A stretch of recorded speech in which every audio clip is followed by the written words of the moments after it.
Hace muchas décadas, Cassius Clay, luego conocido como Mohamed Ali, se negó a participar de una guerra en el extranjero. Eso le valió en Estados Unidos que le retiraran el cinturón de campeón del mundo y le impidieran por muchos años continuar practicando ese deporte.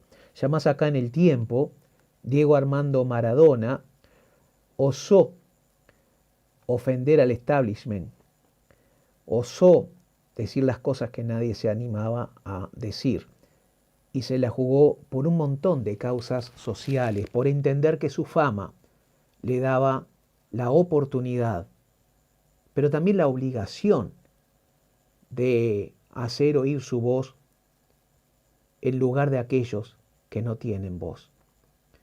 Pero comencemos hoy, cambiando un poco el estilo de este programa, con la voz de Sabrina, Magister en Derecho de la UBA, Universidad de Buenos Aires.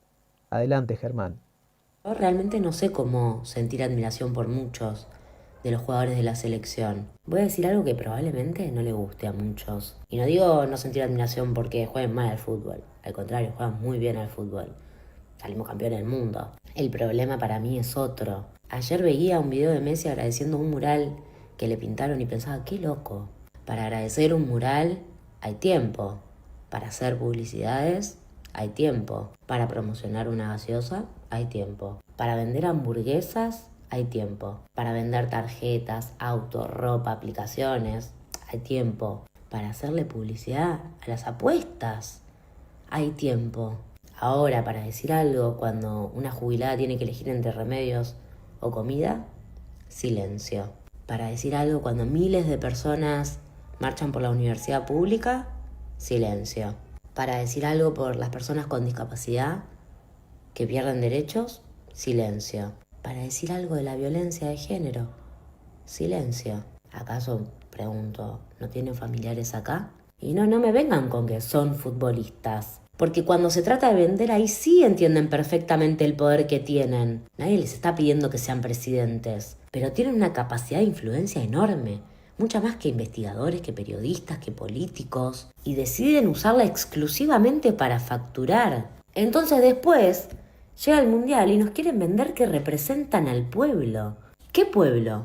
¿El que consume o el que sufre? Porque representar al pueblo no es solo ponerse una camiseta de un país que evidentemente no aman. Es también tener algún grado de empatía con la realidad de ese pueblo. Ni hablar cuando algunos se sacaron fotos sonriendo con dirigentes que el día anterior habían bombardeado una escuela con 190 niñas. Sonriendo, aplaudiendo. Ellos como si nada. Como si vivir completamente desconectado del sufrimiento ajeno fuera una virtud. Y ahí es donde me pregunto si el problema son ellos o somos nosotros. Porque les perdonamos todo a estos tipos. Porque confundimos talento con valores. Porque creemos que alguien merece admiración moral solo por jugar bien a la pelota. Y no. Hay gente que es extraordinaria jugando al fútbol, pero eso no lo convierte automáticamente en buena persona. Y cada día estoy más convencida que una sociedad que idolatra a millonarios, que no se comprometen con nada, terminan olvidándose a los que sí ponen el cuerpo todos los días por los demás. Capaz el problema no es que estén desconectados del pueblo. Capaz el problema es que hace años dejamos de exigirles que tengan algo más para ofrecer que goles y publicidades. Hace muy poco veíamos a nuestras principales estrellas, a quienes queremos y admiramos por las alegrías que nos han dado en el fútbol, aplaudir a Donald Trump en un discurso en el mismo momento en que llevaba adelante sus tropelías a nivel mundial. Aquellos que en su momento, como mencioné, se atrevieron a jugársela por las causas populares, no hablo de política partidaria, aquellos pagaron un costo altísimo, porque les buscaron la manera de llevarlos incluso a la cárcel, ¿no? Germán, ¿cómo ves todo esto? Hola Enrique, ¿cómo Bien. vas? ¿Cómo anda la cosa? Bueno, yo solamente tendría una cosa para decirte respecto a esto, después de haberlo reflexionado, no sé si bastante, pero por lo menos algo. Yo creo que una cosa que ocurre con los futbolistas es la siguiente. El futbolista en general, así como los ciclistas, los boxeadores, dependiendo también de las circunstancias culturales de cada país, son puestos siempre como el ejemplo de que con el suficiente esfuerzo y dedicación puedes romper ese techo que te aleja de la pobreza y convertirte en millonario. Y ellos han asumido un poco también ese papel en mucho. Es decir, vemos futbolistas, vemos, digamos, estrellas del deporte, vamos a decirle así. Hay que alejar, yo creo que hay que alejar el deporte de la situación. Vamos a decirle estrellas del deporte que están muy vinculados con ese discurso porque ellos de alguna manera se han sentido como los referentes de que si se esfuerza uno lo suficiente, logra romper ese techo, es decir, cualquiera puede. Y salir del barrio. Exactamente. Entonces yo creo que ellos se han tomado un poco ese papel, de decir, si pude yo, puede cualquiera, pero realmente son la herejía que confirma el dogma. Eso tengo que decir. Sí, la verdad que hoy los jugadores son marcas globales, hay contratos multimillonarios, hay fama, hay admiración, hay selfies, hay chicas bonitas en derredor, vehículos de alta gama, viajes, y eso tiene una contrapartida, ¿no? La obligación de cerrar el pico, parece, porque nadie les pide que se conviertan en activistas políticos. Nadie le está pidiendo a un jugador que piense de determinada manera, que vote a fulano o a mengano.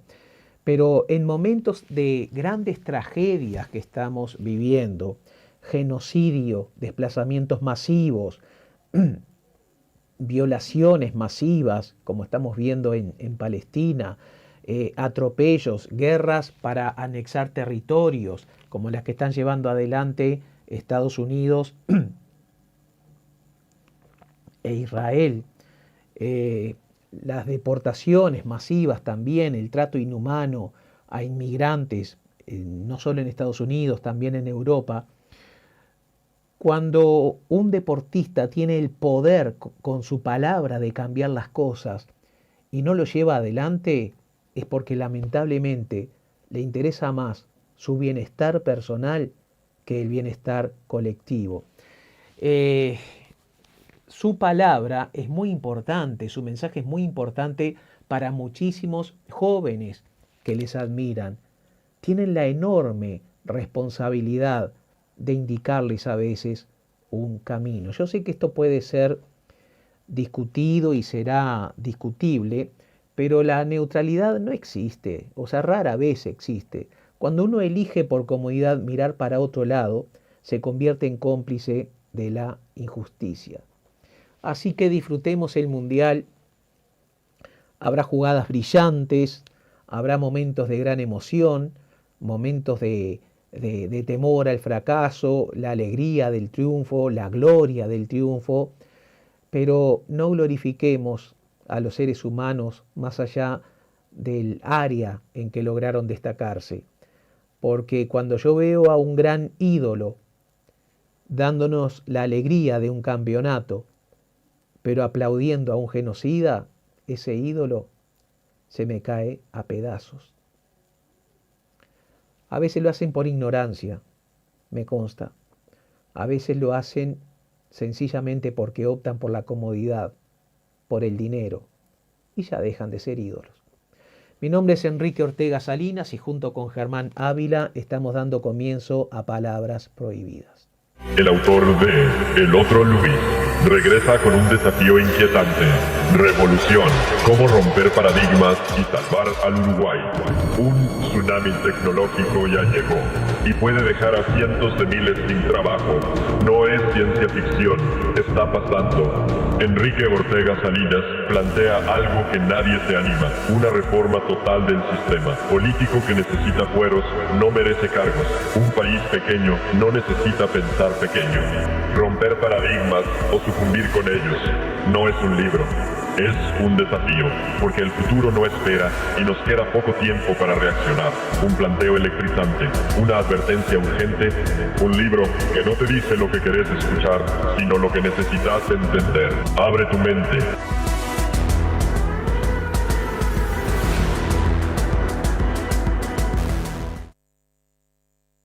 Bueno, y ya nos saludamos, ustedes ya me vieron, yo ya los vi, ya nos vimos, ya nos escuchamos por unos breves instantes ahora. Y quiero empezar nuevamente, como siempre, por acá agradeciendo a todos y todas aquellas personas que comentan, que comparten, que reaccionan, que hacen de este programa algo suyo, porque lo es, efectivamente. Un abrazo fraterno a todas y todas a quienes escriben. Bueno, aquí un poco jocosamente hablando con Enrique, el único que me dio bola con el tema, efectivamente, con el tema del Rafa Perineal fue el doctor Zunino, que además me declaro fan suyo, doctor Zunino, entre otras cosas porque usted escribe muy bien. Y yo eso es una cosa que admiro mucho. Utiliza una coma que es la coma vocativa y eso solo lo hace la gente que sabe escribir. Eso se lo digo de corazón. Y además, lean en los comentarios, el doctor Zunino explica qué es el rafe perineal. Soy anatomista, Ávila. Esa es la coma vocativa. El rafe perineal es el espacio entre los genitales y el ano. Claro que filosóficamente, coma, bellísima coma, puede significar otra cosa, efectivamente. Cuando no quieran decir que algo les dan en la costura del forro de las... Bueno, en fin. Filosofía para todos y para todas, con Germán Ávila de este lado de El Cristal. Se murió el indio. Se murió el indio.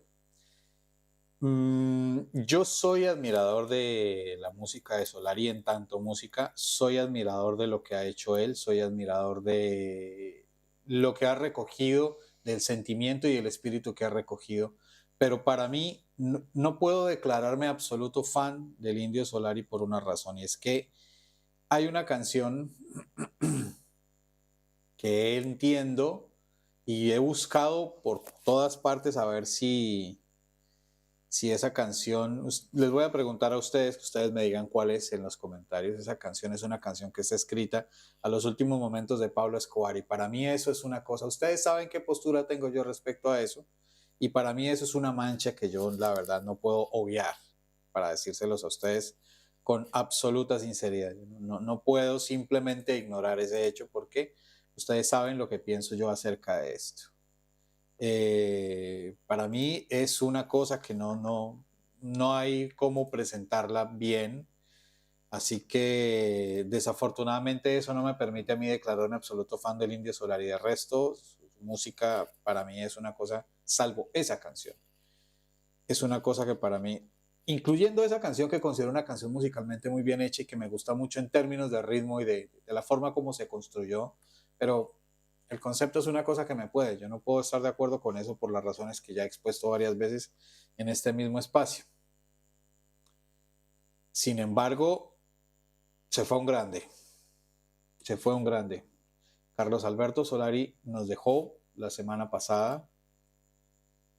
Nos dejó un gran legado, un tremendo legado y una identidad enorme que creo yo que vale la pena saludar, que vale la pena recordar con esta canción, que es con la canción con que yo lo conocí justamente, acerca justo de esa injusticia, acerca de cómo nos ponen a mirar para otro lado mientras en casa están pasando cosas, y hablando de futbolistas y de fútbol. Así que aquí les queda Vencedores Vencidos con el Indio Solari.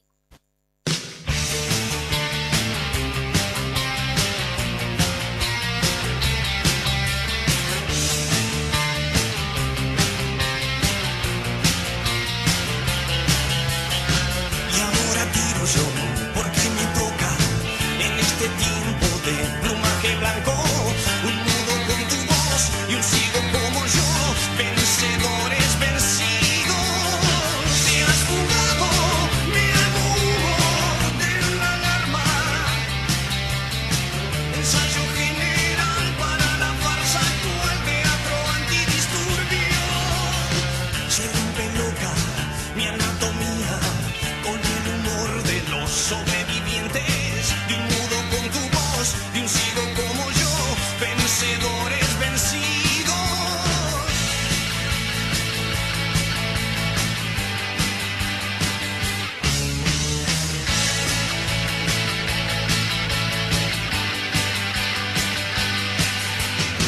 Leyendo diarios en un baño turco, empañando Ray-Bans, mascando eso.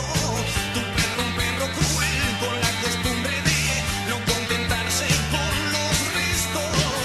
Ovejero que descansa en un manto negro. Ensayo general para la farsa actual, teatro antidisturbio. Opina el ministro de Bienestar Social. ¿De qué estrato social provendrían los adolescentes drogadictos?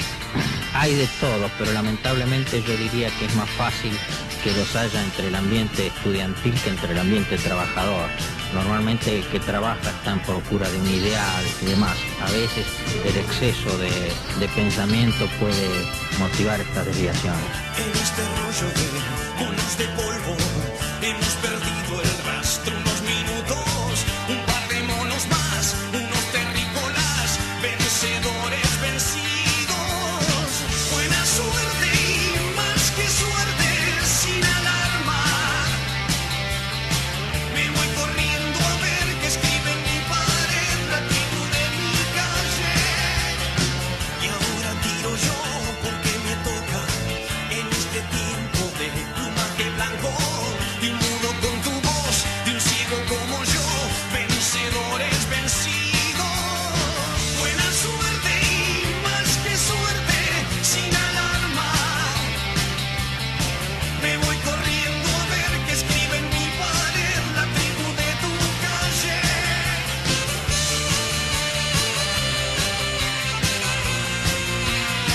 La banda de mi calle. La tribu de mi calle.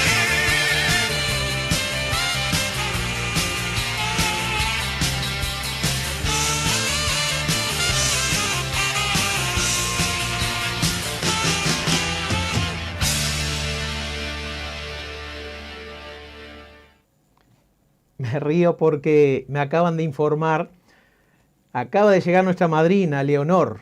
Hola, Leonor. Bien, excelente. Me acaban de informar que estamos saliendo en Sin TV. Es que ayer, Germán y Leonor, fui a Buscadores. Mil gracias a los muchachos de Buscadores por haberme invitado. Y Bambino, que me dijeron, yo no lo conocía, ¿no? Ojo, no lo estoy menospreciando por esto. Pero él era relator deportivo, tengo entendido.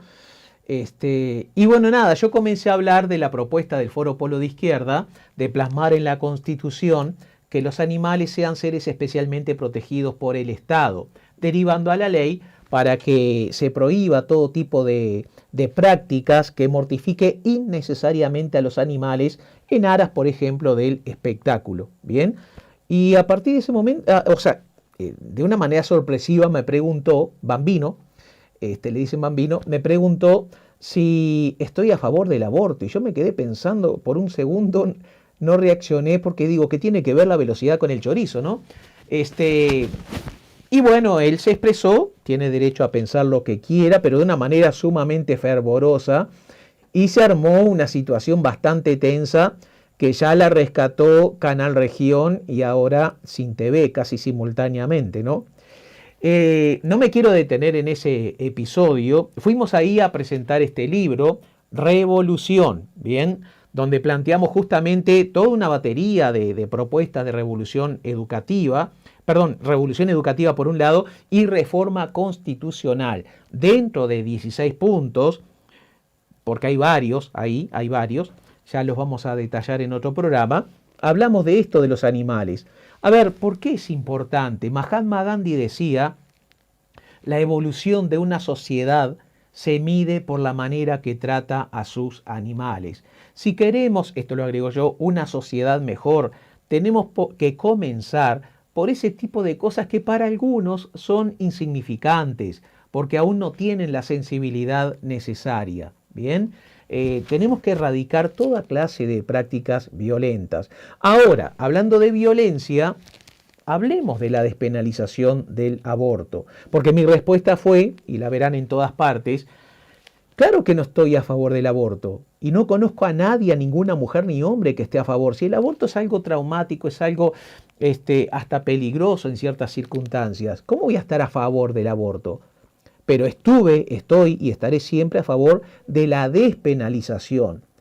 Y yo creo que los hombres, en primer lugar, tendrían que cerrar el hocico antes de opinar de este tema, erigiéndose ahí sobre la cima de la moralidad. Porque qué casualidad, en todos los países en que he vivido, siempre son mayoritariamente hombres los que se oponen de manera radical. También encontré mujeres, pero son una minoría y normalmente influenciadas por la religión.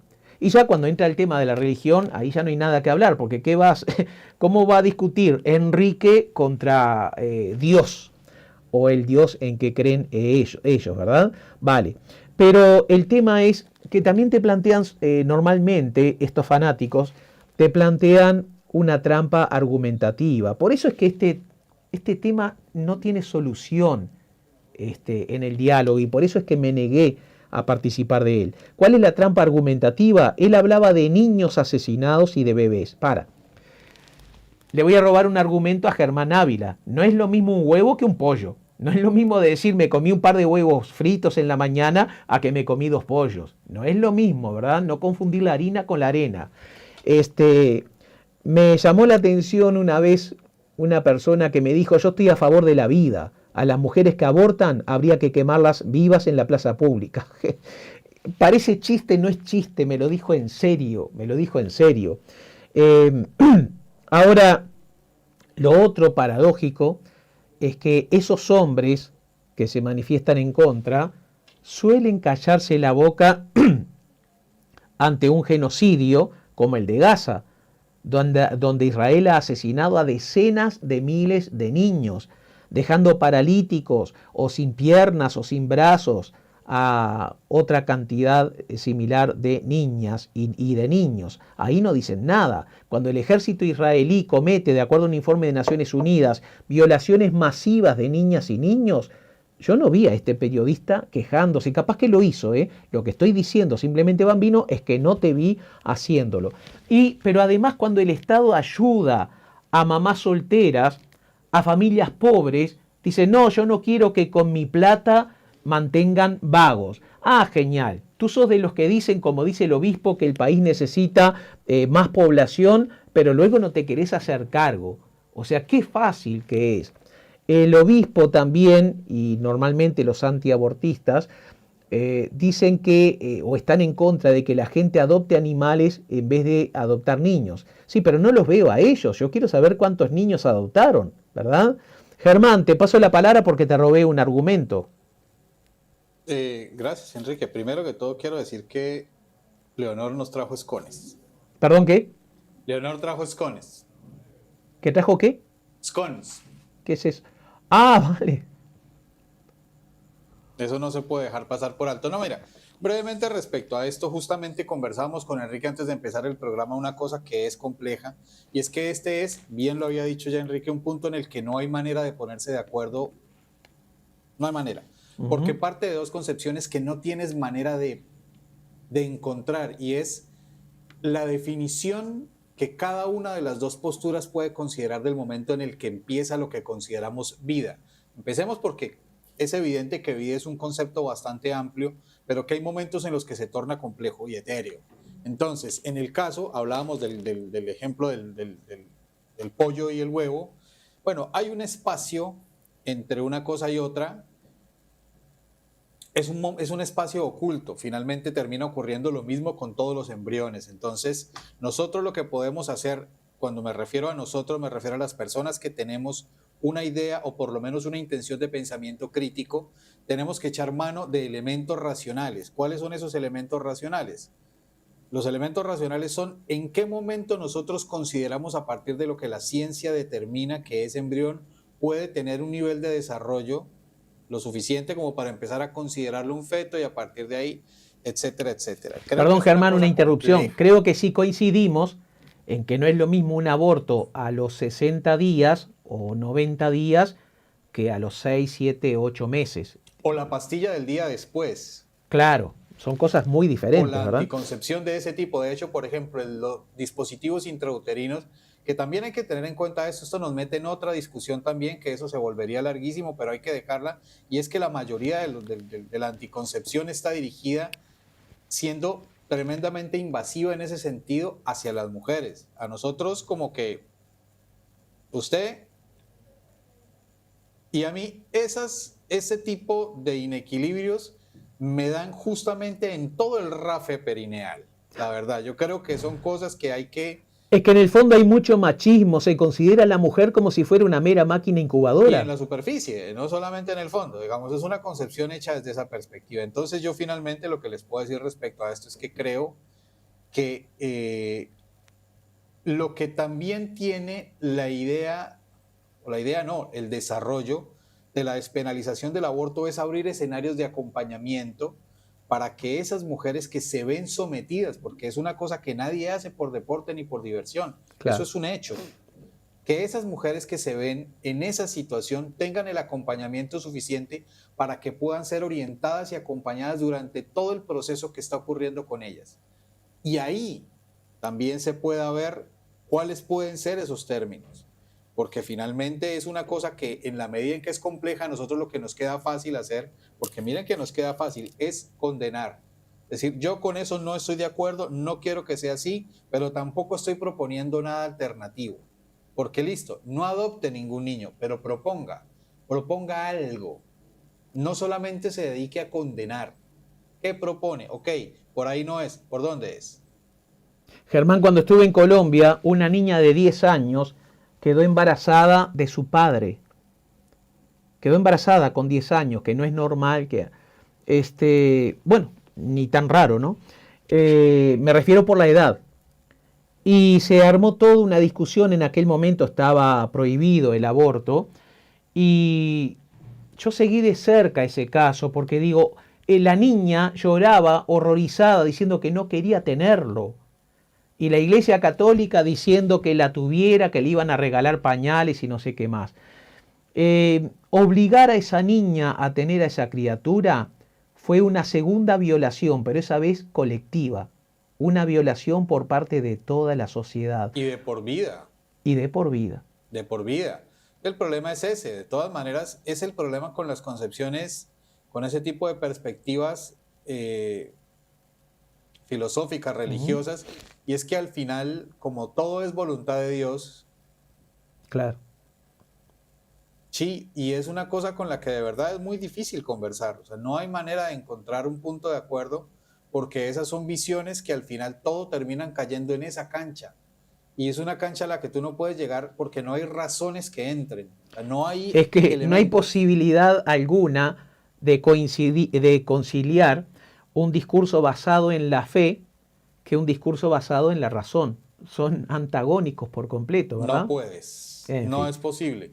Y al no ser posible, te encuentras con escenarios de este tipo, que además finalmente lo que terminan generando es por la razón por la que el Estado debe ser laico, y es porque ese tipo de concepciones y ese tipo de perspectivas terminan generando y orientando el desarrollo de acciones colectivas que afectan a la gente a partir de parámetros como esos.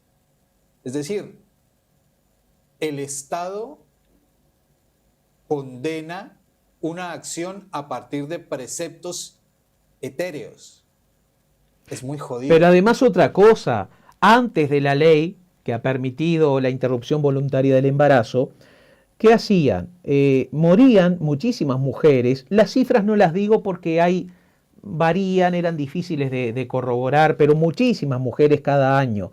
Pero ¿saben qué? Las que morían eran solamente las mujeres pobres, porque las ricas iban a clínicas clandestinas y ni tan clandestinas, pero pagaban o tenían el dinero para que fueran con todo lo que necesitaba. Y la chica pobre iba con la curandera del barrio.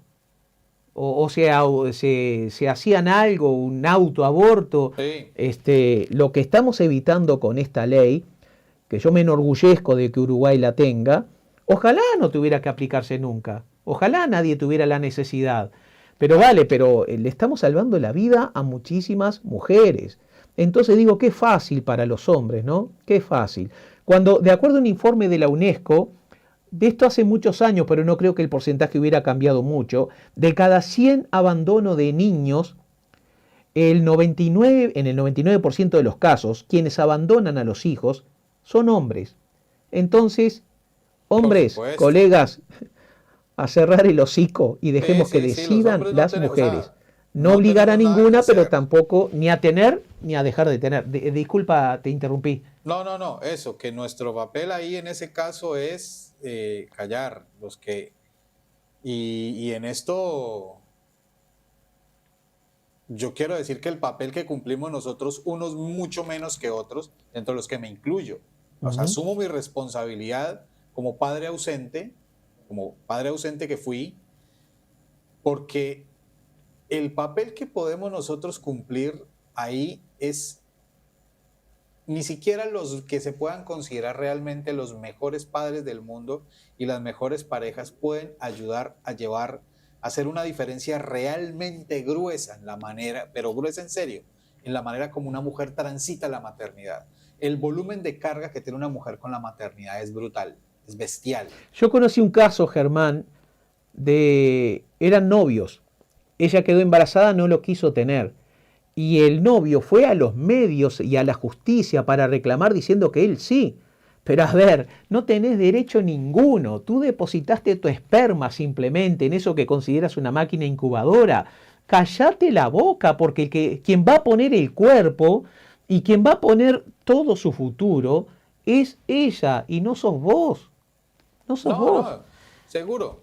Y además, si él quiere tener un hijo, yo estoy seguro a ese muchacho, le diría con toda confianza y tranquilidad, seguro puedes encontrar una mujer con la que quiera. Exactamente, qué buen, simple Si quiere, y claro no hay problema. Acuerdos, consensos, amor, cariño, acuerdos, consensos, amor, cariño, y así siempre hasta que llega un punto en el que toman una decisión conjunta, concertada, como equipo, de ir para adelante con esa decisión que va a ser para todas sus vidas. ¿Qué vas a obligar a una persona que no quiere y sobre todo a cargar semejante peso? Porque es un peso. Sí, no hay duda de que es una alegría, no hay duda de que los niños... Todas esas son cosas verdaderas. Eso es cierto y eso son cosas que llenan el alma, no hay duda. Pero más allá de eso está la parte de la responsabilidad, la parte de una serie de cosas que la gente se la está pensando. La gente lo piensa. Muchas veces, muchas madres, y eso lo sabemos, si las hubiesen puesto a escoger en su momento, habrían preferido no ser madres, aún después de haberlo sido y aún después de tener hijos grandes. Entonces, hombre, es una cuestión que tenemos que tenerla clara. Pero, ¿qué te parece, Enrique, si... Seguimos adelante, pues si no se nos va el programa. Sí. Vale. ¿Qué vienen los tweets? Tenemos los tweets. Tenemos el primero acá que es de Eduardo Preve que dice, casualidad o planeado. El gobierno de la calle Pou otorgó en enero de 2024 una exoneración impositiva de $500,000 a la automotora Oliva, empresa que en 2025 vendió al presidente Yamandu Orsi la camioneta Hyundai con $25,000 de descuento. Orsi conocía a Oliva en enero de 2024. Orsi conoció a Oliva en enero de 2024. Tiempo después, el 17 de febrero de 2025, el empresario envió por escrito al equipo de Orsi, ya electo presidente, la oferta de venderle la camioneta Hyundai. El equipo de asesores de Orsi aceptó la oferta y las condiciones del negocio, 2 vehículos y dinero. El resto es ya historia conocida. Pero a ver, es normal que las empresas intenten manejar las relaciones públicas teniendo atenciones con los distintos gobiernos. El problema es si luego ese gobierno le concede o no alguna ventaja en alguna licitación. Esa es otra historia. Pero tampoco caigamos en la trampa de continuar ensartados en este tema que ya bastante jugo le sacó la derecha y le va a seguir sacando por los 5 años, o por los 4 que quedan. Continuemos. No sé si tú querías agregar algo ahí. No, estoy Vale. de acuerdo, creo que eso ya se ha caído. Luego sigue por este lado Charles Carrera que nos dice, $30 millones gastamos los uruguayos en la estafa de Cardama. La oferta inicial aumentó mágicamente durante una reunión en la sala contigua del exministro García, según contaron los militares en el Parlamento. Los contraalmirantes saben que la maniobra fue político-empresarial, pero igual sienten vergüenza por la credibilidad de la Armada. Senador García, dedíquese a aclarar temas importantes.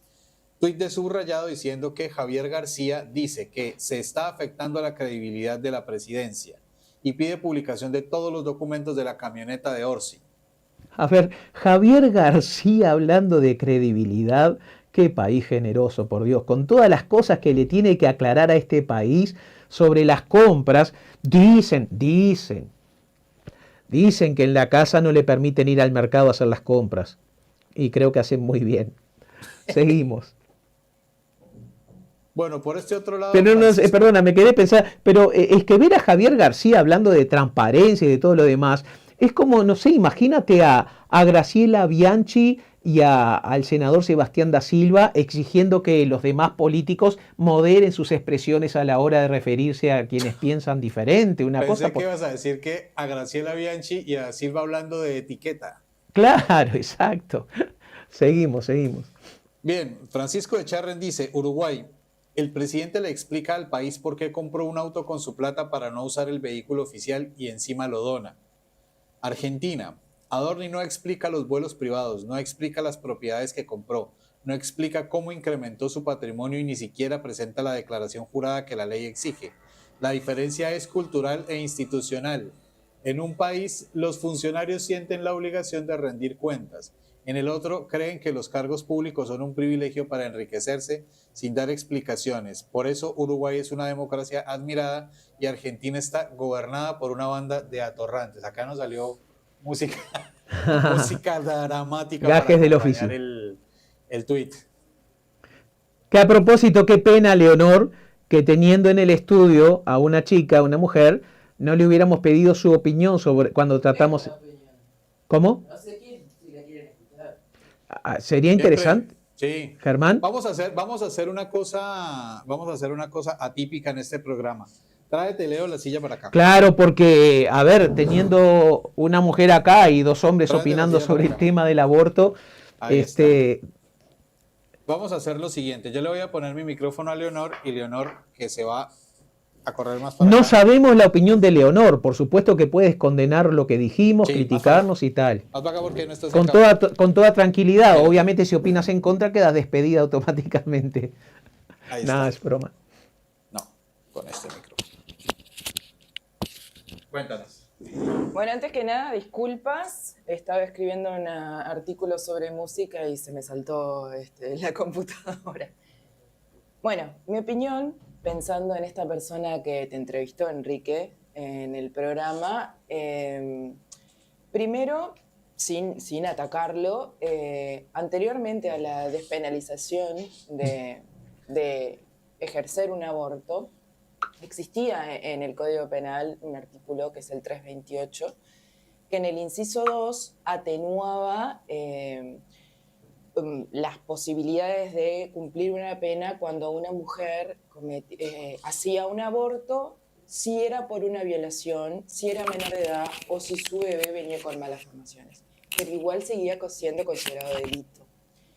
Y una de las cosas buenas que generó la despenalización del aborto es que ahora tenemos números, algo pragmático, algo que era absolutamente oculto porque la persona... Que tienen que...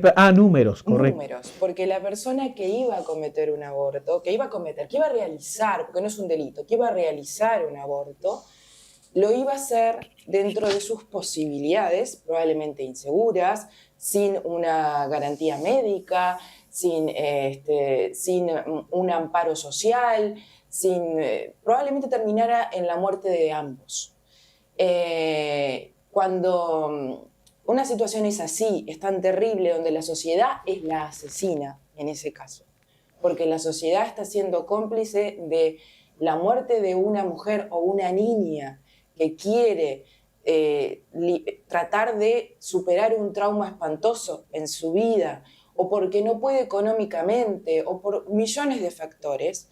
Nosotros como mujeres, que somos las que llevamos adentro, además, según estudios recientes, los hijos llevan las células de sus propias madres, uno no es 100% como independiente, según estudios recientes biológicos, lo que hace es también tener un número real sobre cuántas personas necesitan de esta ayuda, necesitan de un amparo de la sociedad, un amparo médico, un tratamiento respetuoso sobre algo que nunca va a ser una decisión fácil. Y esto no es poner mujeres que quieren tener muchos hijos versus mujeres que no quieren ser madres. Son situaciones muchísimo más complejas. Y creo que lo que nos falta es empatía. Acá entre los géneros lo que nos falta es empatía. Entender que no es la producción de un hombre y una mujer. Porque, como decías, uno es simplemente un acto de un rato y el resto es 9 meses y el resto de la vida. Y eso se tiene que tener un enorme respeto por las decisiones que tomamos las mujeres. Y ninguna otra persona que no sea mujer debería intervenir en esa decisión. Y si se logró con nuestra lucha, con la lucha de toda la sociedad, que exista esta despenalización, es también para garantizar acceder a procedimientos médicos seguros dentro de lo que es riesgoso en cualquier operación, pero que no solo la clase alta pudiera hacer libremente este procedimiento, sino todas las clases sociales. Es una forma de democratización del acceso a la salud y creo que eso es el principal foco que muchos hombres, que no por ser del género hombre, sino por estar influidos por el patriarcasmo y por el machismo, deciden tratar aún de decidir por nosotras.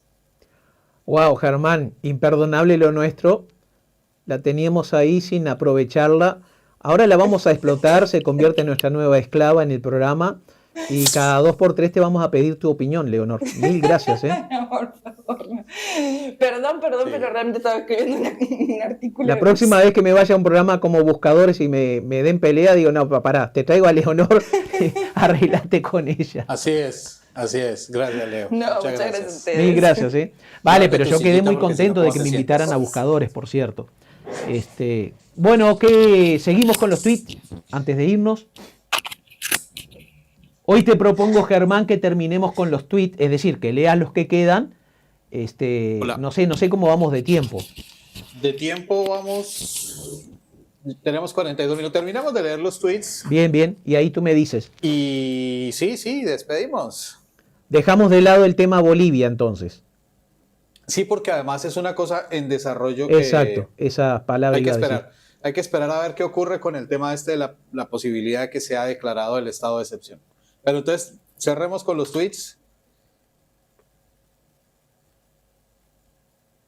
Y por este lado nos dicen que Álvaro Perrone dice: en el día de hoy finalizó la investigación de Ministerio de María Dolores.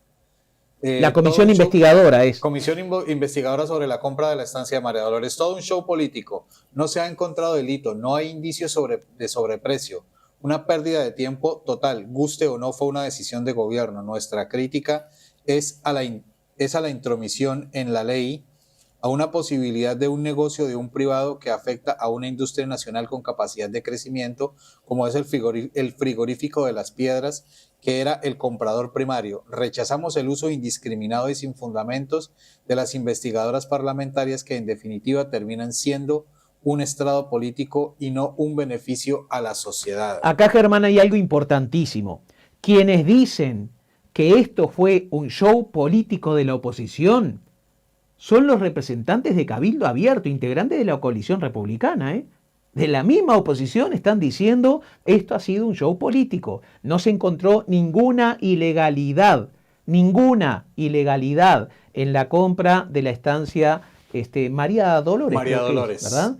Bien, seguimos, pero a confesión de parte, a confesión de parte no, ahí fue injusto con Cabildo Abierto porque no fueron ellos los promotores de todo este circo, ¿no? No, pero de todas maneras también ellos tienen una patita parada ahí en ese lugar. Exacto. Que también algo de responsabilidad. Sí, porque están con un pie en el muelle y otro en el barco, no sabemos para dónde. Suelen ser bastante flexibles, digamos, a la hora de ciertas posturas, o sea, tienen los reflejos de Neo, el de Matrix, o sea, cinematográficos. Pero bueno, hablemos en este caso de Diego Martínez Lemos, quien nos dice: investigación administrativa realizada por Cancillería concluyó que el documento destruido por Roberto Lafluf formaba parte de un expediente, informó Búsqueda.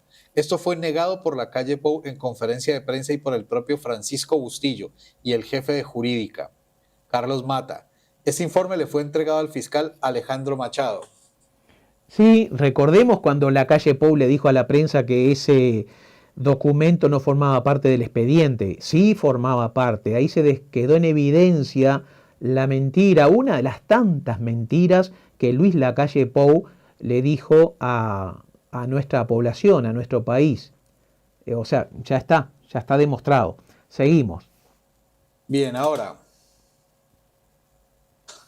La Hablando cuenta se de llama Roma. Blancos Pillos. Apareció un solo Uruguay, sale a parar por el gasoil. Curioso, en 2022, gobierno Lacalle Pou, el precio internacional rozó los $73 y ni se inmutaron. En 2026 toca casi lo mismo, 71, y de golpe descubren la indignación. No son dólares. Los 73 pesos y ni se inmutaron. Hoy en perdón. 2026 roza casi lo mismo, los 71 pesos y de golpe descubrieron la indignación. ¿Qué cambió? El color del gobierno. Sí, la confusión con dólares me pasó a mí también, es que pensaba en el barril de petróleo. Estaba pensando en el barril de Ahora, en petróleo, aquel sí. tiempo lo que ocurrió fue la guerra de la OTAN contra Rusia en territorio ucraniano. Bien, pero esto que está ocurriendo ahora es muchísimo más grave por el cierre del estrecho de Hormuz, ya, con la guerra contra Irán. Sí, está pesado el ambiente allá. Exacto. Digo, el hecho es que este gobierno incluso ha frenado el aumento, lo ha contenido. Sí, Está aumentando lo mínimo posible. ¿ya? sí, o sea, Obviamente que esto que están haciendo ahora no lo hacían antes porque tiene motivaciones político-partidarias. Bueno, ahí veíamos, el que está detrás de todo esto es Sebastián da Silva. ¿ya? bueno, que lo tenemos aquí diciendo. Falleció Gustavo Basso, un caballero, un emprendedor nato, el mundo del campo de luto. Que descanse en paz. Y Gloria dice, el senador da Silva se burló de Carolina Cose ante su publicación por la muerte del Indio Solari. Bueno, hay que resistir el archivo, no hay caso. Clarísimo. Bien. Gustavo Basso, por supuesto, el estafador de Conexión Ganadera. Y toda la cosa. Luego, finalmente, vuelve aquí Sebastián da Silva y dice, muchas gracias, un honor para nosotros. Dice, esta es la lista que voy a votar. En esta lista hay 2 personas que conozco de cerca como para decir que son los mejores de todos nosotros, que son Sebastián da Silva, Javier García, no estoy mal. Como hace años no me pasaba, voy a votar con mucha alegría. Claro, Pablo Carrasco también, del mismo tema que veníamos hablando, ¿no? Sí. O sea, el archivo lo liquida Sebastián da Silva, ¿no? Resistir el archivo, expresión interesante. Este era el último de los tweets, mi apreciado Bien. Enrique. Bueno, mil gracias a Leonor por su participación, de haber sabido que la tenía tan clara. Hubiéramos programado mejor esto, salió de manera totalmente improvisada. Sí, ahí perdonarán de pronto por ahí algún descache técnico. No sé si se me quedó clavada alguna de las cámaras en ese rato, así que... Vale.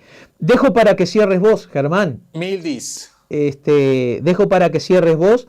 Y de mi parte, lo de siempre. Mil gracias por estar ahí. Bueno, en ese caso, si yo soy el que voy a cerrar, bueno, ahora sí, tenemos 45 minutos más de programa. Así que, te asustaste, ¿no? No es cierto, no es cierto. Yo voy a cerrar como cierro siempre. Si ustedes me permiten, voy a querer volver a poner a la salida la canción de Solari. No va a sonar toda, pero va a sonar un poco. Y decirles que muchas gracias, agradecemos mucho su tiempo, agradecemos mucho su apoyo, agradecemos mucho a quienes sacan fragmentos, un abrazo para la gente de Canal Región, quienes también sacan fragmentos de este programa y los comparten de forma autónoma, porque finalmente así es que logramos hacer llegar este mensaje. Así que como siempre les digo, ya saben, cuídense mucho, quiéranse mucho, no sigan fachos, no crean todo lo que ven en internet, desconfíen, lean, vuelvan a leer libros, por favor. Creo que es una de las cosas que más le hace falta a esta sociedad, volver a leer y dejar el scroll en el teléfono celular. Así que, ya saben, descansen, quiéranse mucho, los abrazo, los quiero, vean Éramos Tan Progres, vean Legítima Mañana y nos vemos la semana que viene. Juiciosos y juiciosos. Chao.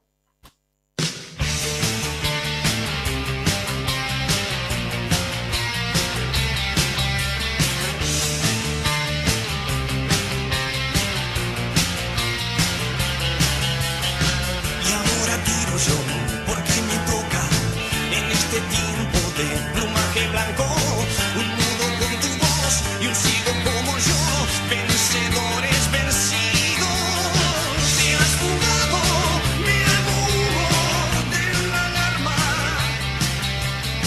Ensayo general para la farsa actual, teatro antidisturbio. Se rompe loca mi anatomía con el humor de los sobrevivientes, de un nudo con tu voz, de un sigo como yo, vencedores vencidos.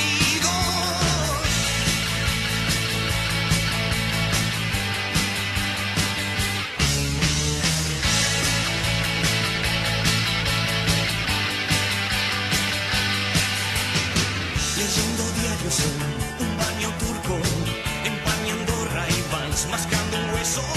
Tu perro, un perro cruel, con la costumbre de no contentarse con los restos. Ovejero que descansa en un manto negro. Ensayo general para la farsa actual, teatro antidisturbio. Opina el ministro de Bienestar Social. ¿De qué estrato social provendrían los adolescentes drogadictos? Hay de todo, pero lamentablemente yo diría que es más fácil que los haya entre el ambiente estudiantil que entre el ambiente trabajador. Normalmente el que trabaja está en procura de un ideal y demás. A veces el exceso de pensamiento puede motivar estas desviaciones. En este rollo de monos de polvo hemos perdido